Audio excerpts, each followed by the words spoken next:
नमस्कार दोस्तों, मेरा YouTube channel Suresh Galva GK पे आप सभी का हार्दिक स्वागत है। आज हम सामान्य अध्ययन से जो जनरल स्टडी से संबंधित है, जो टॉप 20 क्वेश्चन लेकर आए हैं, जो आपको सभी प्रतियोगी परीक्षाओं के लिए बहुत महत्वपूर्ण है। तो आप इस वीडियो को शुरुआत से लेकर अंत तक जरूर देखें दोस्तों, और यह आपके लिए बहुत उपयोगी साबित होगा। कम समय में आपको इस वीडियो के जल्दी आपको आंसर बताए गए हैं।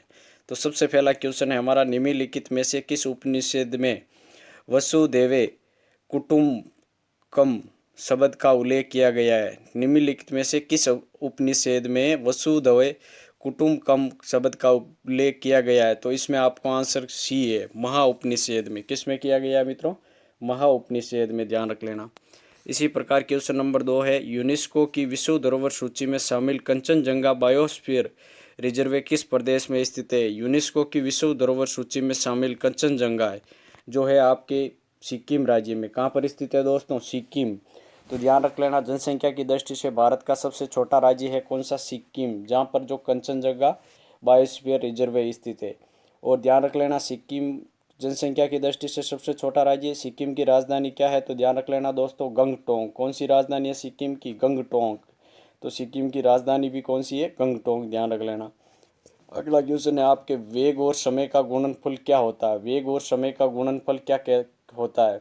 तो ध्यान रख लेना दोस्तों, वेग और समय का गुणनफल कहलाता है विस्थापन। क्या कहलाता है? विस्थापन। तो वेग और समय का गुणनफल क्या होता है? तो विस्थापन। इसी प्रकार क्वेश्चन नंबर 4, थियोसॉफिकल सोसाइटी की स्थापना कब हुई? थियोसॉफिकल सोसाइटी की स्थापना कब हुई? तो दोस्तों ध्यान रख लेना, 1875 में। कब हुई थी थियोसॉफिकल सोसाइटी की स्थापना? 1875 ईस्वी में, ध्यान रखना। इसी प्रकार क्वेश्चन नंबर 5, निम्नलिखित में से कौन सा वेद जादुई निम्नलिखित में से कौन सा वेद जादुई अनुष्ठों और वैश्वीकरण के बारे में बताता है? तो ऐसा कौन सा वेद है जो जादुई अनुष्ठों और वैश्वीकरण के बारे में बताता है? तो वो वेद है अर्थवेद। कौन सा वेद है? अर्थवेद, ध्यान रख लेना दोस्तों, अर्थवेद। इसी प्रकार अगला क्वेश्चन है, द्रव्यमान और वेग का गुणनफल क्या कहलाता है? द्रव्यमान और वेग का गुणनफल क्या कहलाता है? तो दोस्तों ध्यान रख लेना, द्रव्यमान और वेग का गुणनफल समय कहलाता है। कई बार एग्जामों में पूछा गया है, तो आप इसको मोस्ट लगा लेना, स्टार लगा लेना कि द्रव्यमान और वेग का गुणनफल क्या कहलाता है? तो समय कहलाता है। क्या कहलाता है दोस्तों? समय कहलाता है। इसी प्रकार क्वेश्चन नंबर 7, राष्ट्रीय विकास परिषद की स्थापना कब की गई? राष्ट्रीय विकास परिषद की स्थापना की गई थी आपके 1952 में, 1952 ईस्वी में। कब की गई थी राष्ट्रीय विकास परिषद की स्थापना? 1952 ईस्वी में, ध्यान रखना दोस्तों। अगला क्वेश्चन है कि ध्वनि की गति सबसे तेज किस में होती है? ध्वनि की गति सबसे तेज किस में होती है? तो आप इसमें ध्यान रख लेना, ध्वनि की गति जो सबसे तेज होती है वो स्टील में होती है। किस में होती है? स्टील में होती है। तो ध्यान रख लेना, ध्वनि की गति सबसे ज़्यादा किस में होती है? तो स्टील में होती है। क्वेश्चन नंबर 9, भारत के प्रथम मुस्लिम राष्ट्रपति कौन थे? कई बार एग्जामों में पूछा गया क्वेश्चन है कि डॉक्टर जाकिर हुसैन। भारत के प्रथम मुस्लिम राष्ट्रपति कौन थे? डॉक्टर जाकिर हुसैन। तो ध्यान रख लेना दोस्तों कि भारत के प्रथम राष्ट्रपति मुस्लिम राष्ट्रपति थे, तो वो थे डॉक्टर जाकिर हुसैन। अगला क्वेश्चन है आपके, हीरे का अपवर्तनांक कितना होता है? हीरे का अपवर्तनांक कितना होता है? तो दोस्तों आप इसमें ध्यान रख लेना, 2.42। कितना होता है? तो हीरे का अपवर्तनांक तो 2.42, ध्यान रख लेना आपको। इसी प्रकार है इका सिलिकॉन को किसके रूप में जाना जाता है? इका सिलिकॉन को किसके रूप में जाना जाता है? तो आप इसमें ध्यान रख लेना दोस्तों, जर्मेनियम में। किस में जाना जाता है? जर्मेनियम में, ध्यान रख लेना, इका सिलिकॉन को किसके रूप में जाना जाता है? जर्मेनियम में। अगला है, पादप कोशिका भित्ति किससे बनी होती है? पादप कोशिका भित्ति जो होती है दोस्तों, सेलुलोज और पेक्टिन से। किससे बनी होती है? सेलुलोज और पेक्टिन से। तो पादप कोशिका भित्ति किससे बनी होती है? तो सेलुलोज और पेक्टिन से। इसी प्रकार क्वेश्चन अगला है दोस्तों, इथेनॉल का सूत्र क्या है? इथेनॉल का सूत्र क्या है? तो इसमें है C2H5OH। इथेनॉल का सूत्र है C2H5OH। अगला क्वेश्चन है, जादू घोड़ा की खान किसके लिए प्रसिद्ध है? कई बार एग्जामों में पूछा गया क्वेश्चन है दोस्तों, ध्यान रख लेना, जादू घोड़ा की खान है झारखंड में स्थित है, यूरेनियम के लिए प्रसिद्ध है। किसके लिए प्रसिद्ध है? यूरेनियम के लिए। अब आपको पूछे कहाँ पर स्थित है? तो झारखंड में। कहाँ पर स्थित है? झारखंड में। तो ध्यान रखना दोस्तों, जादू घोड़ा की खान कहाँ है? तो झारखंड में स्थित है। अगला क्वेश्चन है, भारतीय क्रिकेट कंट्रोल बोर्ड का मुख्यालय कहाँ स्थित है? भारतीय क्रिकेट कंट्रोल बोर्ड का मुख्यालय कहाँ स्थित है? तो दोस्तों ध्यान रख लेना, मुंबई में। कहाँ पर स्थित है? मुंबई में। और वर्तमान में बीसीसीआई के अध्यक्ष कौन है? तो सौरव गांगुली। कौन है दोस्तों? वर्तमान में बीसीसीआई के अध्यक्ष कौन है? तो सौरव गांगुली। तो ध्यान रख लेना, वर्तमान में बीसीसीआई के अध्यक्ष कौन है? सौरव गांगुली है। और इसका मुख्यालय कहाँ स्थित है? तो ध्यान रख लेना, बीसीसीआई का मुख्यालय है मुंबई में। कहाँ पर स्थित है? मुंबई में। अगला है परमाणु त्रिज्या को मापा जाता है। परमाणु त्रिज्या को मापा जाता है, तो दोस्तों इसमें ध्यान रख लेना, परमाणु त्रिज्या को जो नैनोमीटर में मापा जाता है। किस में मापा जाता है? नैनोमीटर में मापा जाता है। तो परमाणु त्रिज्या को किस में मापा जाता है? तो नैनोमीटर में। अगला क्वेश्चन है, अखिल भारतीय विकास के नीति निर्माण के लिए कौन उत्तरदायी है? अखिल भारतीय विकास के नीति निर्माण के लिए कौन उत्तरदायी है?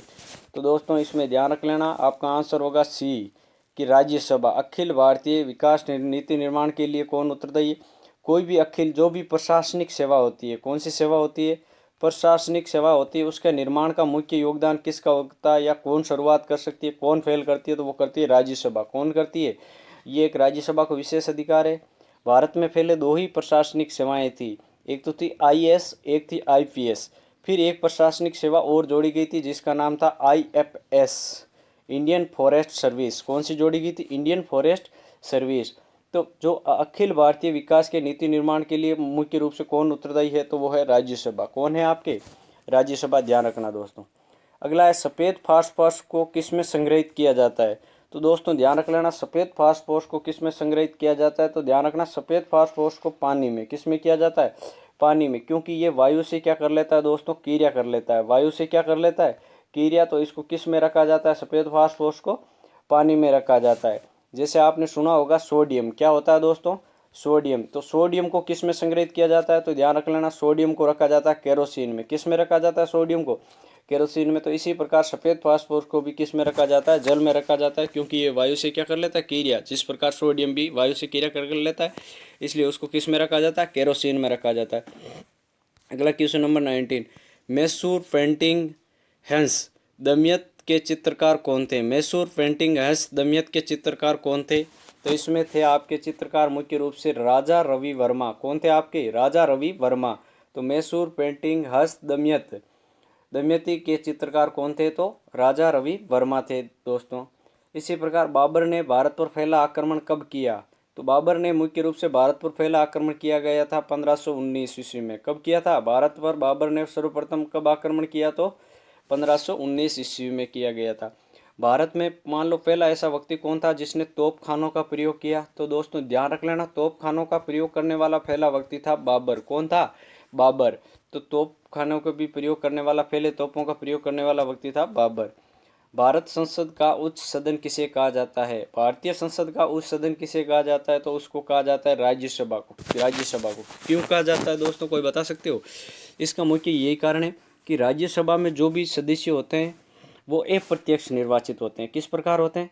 अप्रत्यक्ष। और वो अप्रत्यक्ष इन सदस्यों को इस प्रकार चुना जाता है, या तो वो समाज सेवा में, या विज्ञान की दृष्टि से, या किसी न किसी महत्वपूर्ण व्यक्ति को उनमें चुना जाता है। तो उसे बुद्धिजीवियों का सदन भी बोलते हैं, इसलिए इसे भारतीय राज्यसभा को उच्च सदन भी कहते हैं। सॉरी, राज्यसभा को कौन सा सदन कहते हैं? उच्च सदन कहते हैं। लोकसभा को निम्न सदन। अगला है, इस क्वेश्चन का आपको कमेंट बॉक्स में कमेंट करके जरूर आंसर बताना। बाबरनामा जो बाबर की आत्मकथा किस भाषा में लिखी गई है? ऑप्शन नंबर ए अरबी, ऑप्शन नंबर बी फारसी, option number C Urdu, option number D तुर्की। तो बाबरनामा जो बाबर की आत्मकथा है वो किस भाषा में लिखी गई है? आपको इसको कमेंट बॉक्स में कमेंट करके ज़रूर आंसर बताना है दोस्तों। अगर आपको इसकी PDF चाहिए तो मेरा एक टेलीग्राम ऐप है सुरेश गालवा जी के, वो ज़रूर ज्वाइन करना। आपको वीडियो अच्छा लगा होगा तो इसको सब्सक्राइब करें मेरे चैनल को। धन्यवाद दोस्तों।